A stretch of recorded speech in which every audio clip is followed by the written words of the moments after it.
మీ మోకాల నొప్పులకు ఎటువంటి సర్జరీ లేకుండా ఎపియాన్ పెయిన్ క్లినిక్ అందిస్తున్న అత్యాధునిక చికిత్స. Welcome to Suman TV. Knee replacement సర్జరీకి ఎలాంటి సిచ్యుయేషన్ లో వెళ్ళాలి ఓ పూర్తి క్లారిటీ ఇవ్వడానికి ప్రస్తుతం మనతో పాటు ఉన్నారు senior orthopaedic surgeon doctor KJ Reddy గారు. సార్ తో మాట్లాడదాం. సార్ నమస్తే. సార్ చాలా ఈజీగా వింటున్నాం నీ రీప్లేస్మెంట్ జరిగింది అని. సో ఎలాంటి సిచ్యుయేషన్ లో గ్రేడ్స్ సంథింగ్ ఉంటాయి కదా సార్, పర్టికులర్ గా ఆ టైంలో నీ రీప్లేస్మెంట్ చేయించుకోవాలంటే ఎప్పుడు చేయించుకోవాలి సార్? అవును, ఇది చాలా ఇంపార్టెంట్ విషయం, చాలా మంది తెలిసి ఉండాలి. ఎందుకంటే పేషెంట్స్ కు బాగా నాలెడ్జ్ ఉందనుకోండి, నీ రీప్లేస్మెంట్ ఎప్పుడు అవసరం ఉంది అని కొంతవరకు డాక్టర్ దగ్గరకు వచ్చినా కూడా డిస్కస్ చేయడానికి బాగుంటుంది.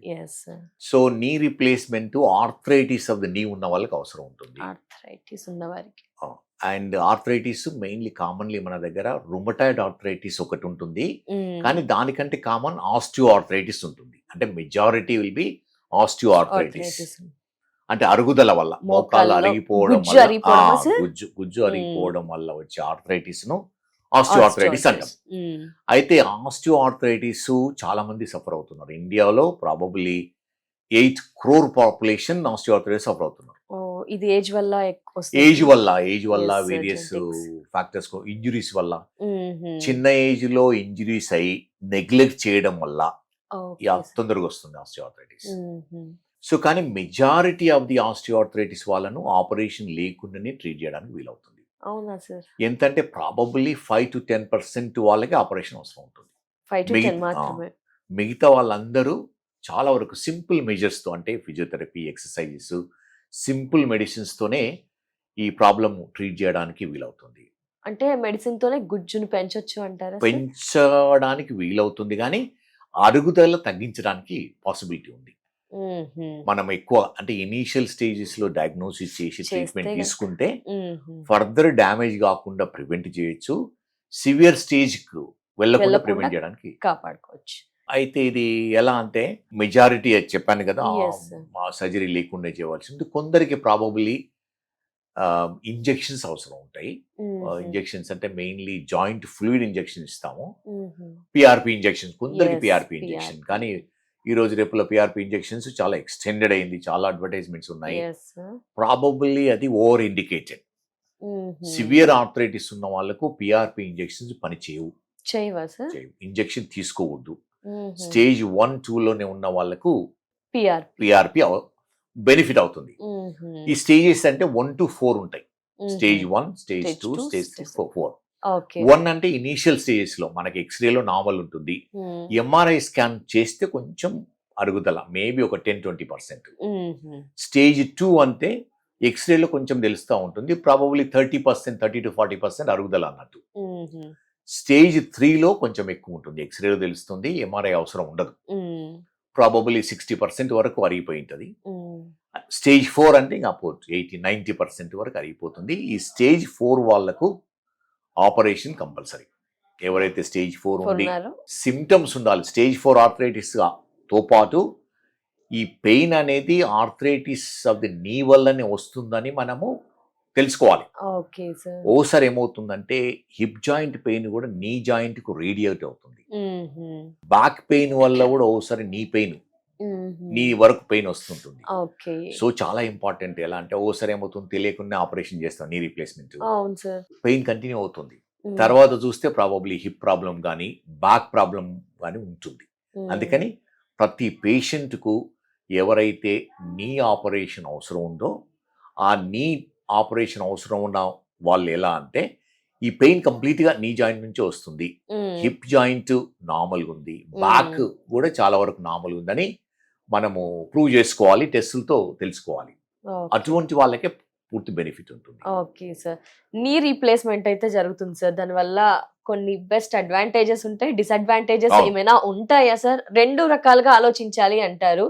చేసుకుంటే ఏంటి లాభం, చెయ్యకపోతే ఎలాంటి నష్టాలు, బెనిఫిట్స్ అలా? నీ రీప్లేస్మెంట్ అనేది చాలా సక్సెస్ఫుల్ ఆపరేషన్, కానీ ఇది వెరీ ప్రిసైజ్, అంటే precision operation. First time is the best chance. ఎందుకంటే ఒకసారి సరిగా జరిగిన ఆపరేషన్ దాన్ని మళ్ళీ రెక్టిఫై చేయాలంటే చాలా డిఫికల్ట్ అవుతుంది. ఇలా కూడా అవుతుంటుంది సరైన ఆపరేషన్ చేయకపోతే. అందుకని నీ రీప్లేస్మెంట్ ఎవరికైతే అవసరం ఉందో ఈజ్ వెరీ సక్సెస్ఫుల్ ఆపరేషన్. కానీ any operation there are associated complications. Yes sir. అంటే నో ఆపరేషన్ ఈజ్ 100% సక్సెస్ఫుల్. ఎవరైనా 100% సక్సెస్ అయితే ప్రాబబ్లీ మనము బిలీవ్ చేయడం కష్టం. Always problem. అండ్ నా కాంప్లికేషన్స్ లేని ఆపరేషన్ లేదు. చిన్న మెడిసిన్ తీసుకున్నా కూడా ఏదో కాంప్లికేషన్ ఉంటుంది, చిన్నదో పెద్దదో. అటువంటి నీ రిప్లేస్మెంట్ అనేది కొంచెం పెద్ద ఆపరేషనే, డెఫినెట్ గా కాంప్లికేషన్స్ ఉంటాయి. జనరల్ గా గుర్తించిన కాంప్లికేషన్స్ ఏవంటే ఇన్ఫెక్షన్ రావడానికి పాసిబిలిటీ ఉంటుంది. Infection is the major problem knee replacement తర్వాత. ఎందుకంటే మనం పెట్టిన ఇంప్లాంట్ లో బ్లడ్ సప్లై ఉండదు, సో అది ప్రోన్ ఫర్ ఇన్ఫెక్షన్. ఎప్పటికీ ఉండదా సార్? ఎప్పటికి ఉండదు. ఆ ఇంప్లాంట్ లో బ్లడ్ సప్లై ఉండదు. సో మన బాడీలో ఎక్కడ ఇన్ఫెక్షన్ వచ్చినా కూడా ఆ ఇంప్లాంట్ కు వెళ్ళి అక్కడ అక్యుములేట్ అయ్యి ఇన్ఫెక్షన్ చేయడానికి ఛాన్స్ ఉంది. సో చాలా జాగ్రత్తగా ఉండాలి. బాడీలో ఎక్కడ ఇన్ఫెక్షన్ వచ్చినా కన్నా చిన్న కట్స్ బ్లీడింగ్ అవుతుంటుంది కదా, ప్రొఫిలాక్టిక్ యాంటీబయాటిక్స్, ప్రివెంటివ్ యాంటీబయాటిక్ తీసుకోవాలి, చాలా ఇంపార్టెంట్. సో అదే విధంగా ఎలా అంటే ఇది నీ రిప్లేస్మెంట్ చేసేటప్పుడు కూడా కొన్ని కాంప్లికేషన్స్ ఉంటాయి. కామన్ గా ఎలా అంటే DVT అంటాం, అంటే డీప్ వెయిన్ థ్రాంబోసిస్. మనం ఆపరేషన్ చేసిన తర్వాత ఏమవుతుంది, బ్లడ్ క్లాట్స్ అవుతుంటాయి లెగ్స్ లో. క్లాట్ అయ్యి అక్కడే ఉంటే ప్రాబ్లం లేదు, కానీ ఆ క్లాట్స్ ఏమవుతుంది, డిస్లార్జ్ అయ్యి లంగ్స్ లో బ్లాక్ చేస్తాయి అండ్ సడన్ డెత్ కావడానికి ఉంటుంది. ఇది 0.1%, అంటే 1 in 1000 లో అవుతుంది. ఏ కారణం వల్ల అలా అయ్యే అంటే బ్లడ్ క్లాట్స్ ఎక్కువ మూవ్ చేయకుండా, ఒబిసిటీ ఉండి రిస్క్ ఉన్న వాళ్ళకు, ప్రీవియస్ హిస్టరీ ఆఫ్ ఈ క్లాట్స్ ఉండే వాళ్ళకు, ఎవరైతే ఆల్రెడీ బ్లడ్ థిన్నర్స్ అంటాం, అంటే రక్తం పలచబరచడానికి టాబ్లెట్స్ వాడుతుంటారు, అది చాలా రోజుల నుంచి వాడి సడన్ గా మనం ఆపేసి దానికి రిప్లేస్మెంట్ ఇంజెక్షన్స్ ఉంటాయి, ఆ ఇంజెక్షన్స్ వాడాలి డ్యూరింగ్ ఆపరేషన్. సో అటువంటి జాగ్రత్తలు తీసుకునే వాళ్ళకు ఈ డీప్ వెయిన్ థ్రాంబోసిస్ అంటాం, అది వెరీ హై రిస్క్ ఉంటుంది. అది అంటే దాని ఏమవుతుంది, లెగ్స్ లో థైస్ లో క్లాట్స్ ఫామ్ అయ్యి హార్ట్ కు వెళ్ళి లంగ్స్ లోకి వెళ్ళిపోతుంది, వెళ్ళి లంగ్స్ ని బ్లాక్ చేస్తుంది, సడన్ డెత్ వస్తుంది ఒకసారి. కానీ వెరీ రేర్ కాంప్లికేషన్. మేము అన్ని జాగ్రత్తలు తీసుకుంటాము, ఆపరేషన్ డ్యూరేషన్ తక్కువ ఉంటుంది. ఇమీడియట్ గా బెస్ట్ ప్రివెన్షన్ అంటే ఇమీడియట్ గా నడిపించడం. ఈ రోజు రేపుల్లో new technology, robotic technology, fast track technology వల్ల అదే రోజు నిలబడగలుగుతున్నారు, నెక్స్ట్ డే నడుస్తారు, నెక్స్ట్ డే ఇంటికి వెళ్తారు. సో ఎంత తొందరగా మనం వాళ్ళని నడిపించగలిగితే ఈ రిస్క్ చాలా తక్కువ ఉంటుంది. ఓకే సార్, ఇక్కడ మాట్లాడుతూ రోబోటిక్ జాయింట్ రీప్లేస్మెంట్ సర్జరీ అన్నారు సార్, అదేంటి సార్? దీనికి ఆల్టర్నేటా, దీని తర్వాత నెక్స్ట్ స్టేజా ఏంటి సార్? దాని గురించి కూడా ఒకసారి బ్రీఫ్. అవును, రోబోటిక్ నీ రిప్లేస్మెంట్ అనేది ఈ రోజు రేపుల్లో చాలా కామన్ ఆపరేషన్ అయింది. అది రోబోటిక్ నీ రిప్లేస్మెంట్ అంటే ఇది రోబోటిక్ అసిస్టెంట్ నీ రిప్లేస్మెంట్. చేసేది ఆపరేషన్ మేమే సర్జన్సే చేస్తాం, కానీ రోబోటిక్ టెక్నాలజీ వాడతాం.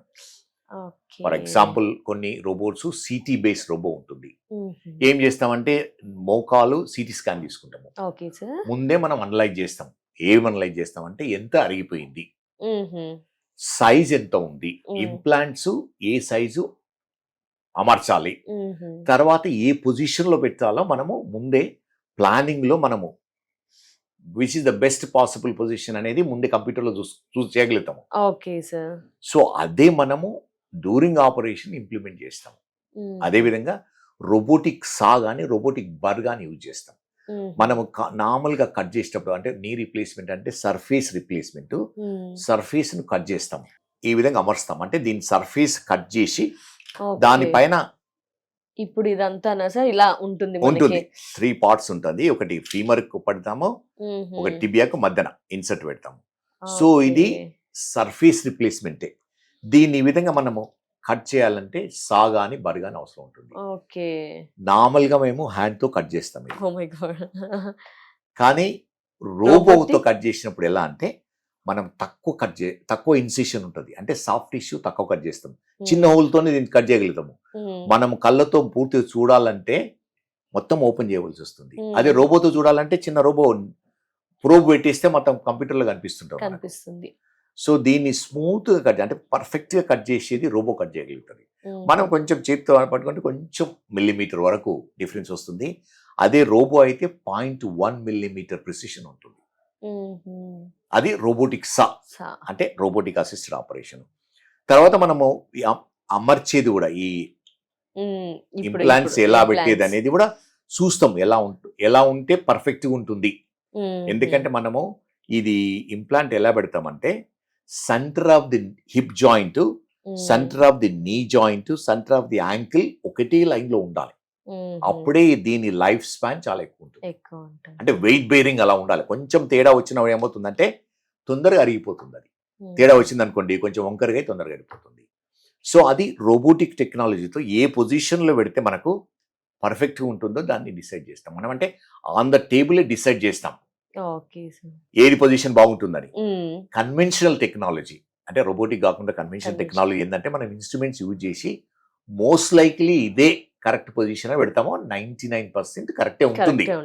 కానీ ఇది ఇంకా కాన్ఫిడెన్స్ బిల్డప్ చేస్తుంది. అంటే కరెక్ట్ అప్పటికప్పుడు చెక్ చేసుకోవచ్చు మనం చేసేది కరెక్టా కాదా రోబో ద్వారా. అది దట్స్ ది ఫీడ్బ్యాక్ ఇస్తుంది. మనకు కొంచెము తక్కువ పోయినా కూడా రెడ్ మార్క్ వస్తుంది, మనకు అలారం వస్తుంది.